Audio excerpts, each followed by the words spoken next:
Thank you, Senator Soto. Senator Villanueva. Thank you, Mr. President. If the distinguished gentleman from Sarangani and General Santos City would yield to some clarificatory questions, very few questions. Manila rin. In Manila, People's Champ, I mean, would yield to some questions, Your Honor. Okay. Yes, Thank please you. proceed. Yeah. Thank you, Mr. President. First of all, I'd like to congratulate our colleague for bringing this up. I think this is not an easy issue, and it's very commendable that our People's Champ knows the intricacies of this very controversial issue. But let me, first things first, ask that question. Your Honor, Mr. President, binanggit po ninyo na kayo ay pabor sa death penalty, ngunit ang binanggit niyo po kanina ay doon lamang sa mga drug traffickers, if I'm not mistaken, drug lords and pushers. Am I correct, Mr. President? Ito pong privilege speech ko, Mr. President, is about the drug traffickers, yung mga involved sa droga. Ito po yung privilege speech ko. Hindi po ibig sabihin kayo ay hindi pabor kung ito po ay heinous crimes o yung mas kilala o sinasabing pagkarumal-dumal yung isang krimen. Hindi po kayo pabor doon sa death penalty. Am I correct, Mr. President? Pag hindi po karumal-dumal ang krimen, I think hindi po reasonable na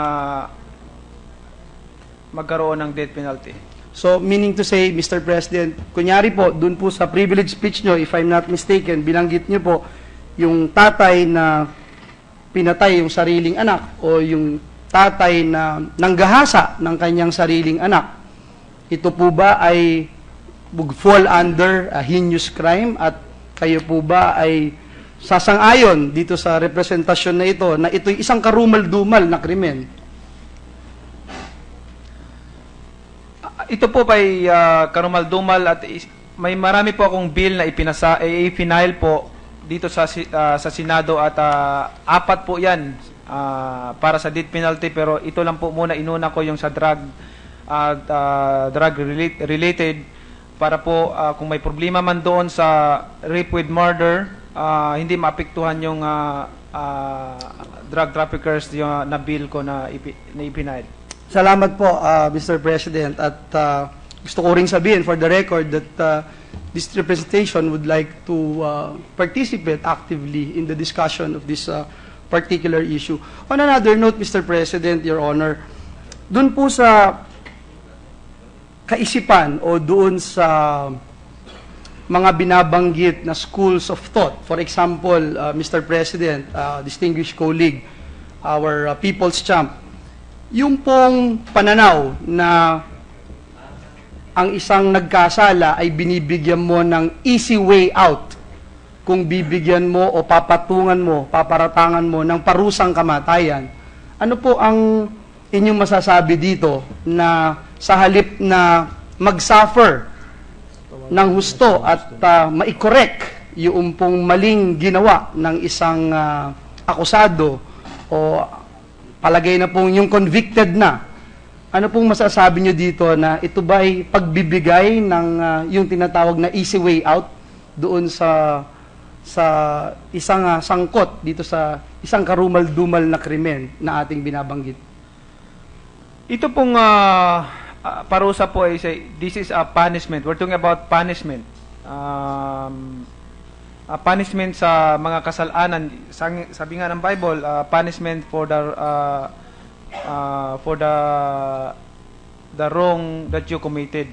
Yung punishment sa mga kasalanan na ginawa mo na kabilang doon sa heinous crimes. Kung yung pong parusa na ating ipinapataw doon sa mas mababang kasalanan ay magdusa sa loob ng piitan at mabigyan ng pagkakataong makorek, ito po ba ay sa tingin natin ay makatarungan para doon sa mas mababa yung krimen na kanyang ginawa?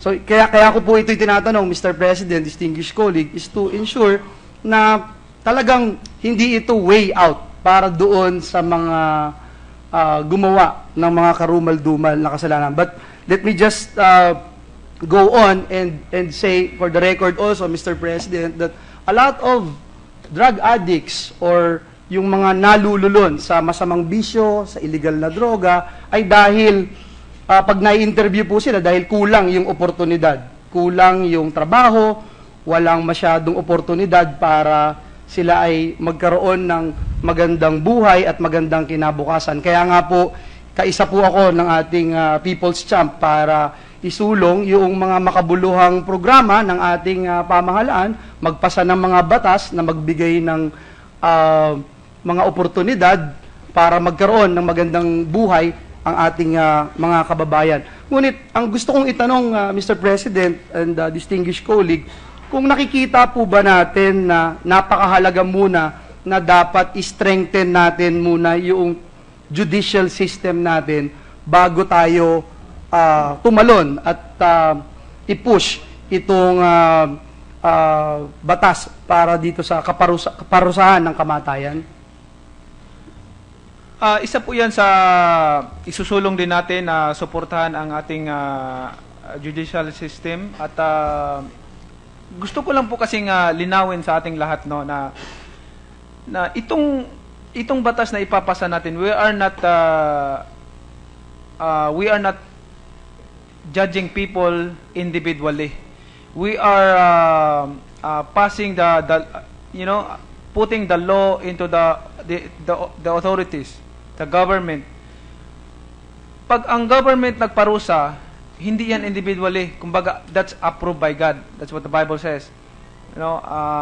Itong lahat na ito ay, pag ito ay nasa batas, ibig sabihin, hindi na ikaw individual o kung sino ka man, kundi ito ay belong to the authorities and authorities must be honored by everybody.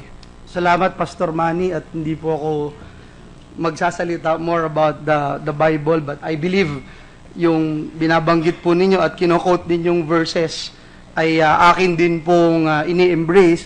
But siguro yung gusto ko lang pong itanong sa inyo kung meron po kayong mga panukala, Mr. President, para mapalakas natin, o when you talk about the importance of strengthening the rule of law, strengthening our judicial system, meron po ba kayong mga panukala nang sa ganun po, kung sakaling ito nga pong batas na ating isinusulong ay maging ganap na batas na, masisiguro natin na hindi po tayo magkakamali at masisiguro natin na yung dapat patawan ng parusang kamatayan ay talagang nararapat lamang patawan. Ito po pag na convicted ka po sa death penalty ay may automatic apila po sila sa Supreme Court at madesisyonan ng tiwala po tayo sa judicial body natin. Yung ang Supreme Court natin, hindi basta-basta nagdesisyon yan, nag-convict ng isang tao kung hindi nila tinitingnan mabuti yung mga ebidensya na maigather sa investigasyon. At para po sa akin is, para masuportahan po natin ang ating judiciary is madagdagan yung, siguro maganda po madagdagan yung budget nila, no?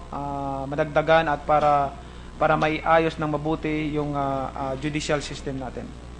Thank you, Mr. President, and I'd like to wind up and also state for the record that this representation would be more than willing to participate in this particular issue.